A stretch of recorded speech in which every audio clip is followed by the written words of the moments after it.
Crystal, crystal. जी मामा। आप अभी तक नहीं उठी? क्यों, क्या हुआ मामा? आपको पता नहीं, आज हमें क्रिसमस की शॉपिंग के लिए जाना है।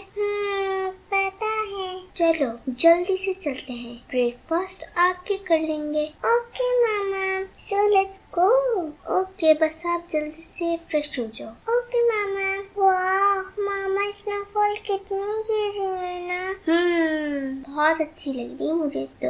मुझे भी। कितना अच्छा होगा जब सांता क्लॉस आएंगे और आपको गिफ्ट देके जाएंगे।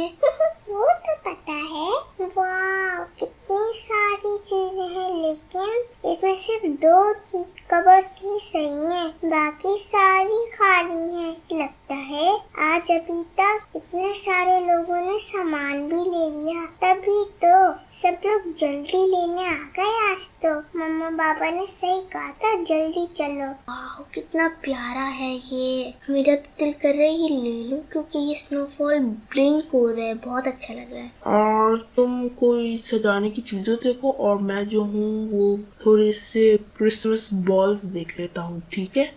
ठीक है, आप वो देख लें, मैं तब तक कोई सजाने की चीजें देख लेती हूँ। पर ये स्नोफॉल तो मैंने लेना ही लेना है। ओके, जो लेना है ले लेना। तो हमने शॉपिंग कर ली, चलो बाय फ्रेंड।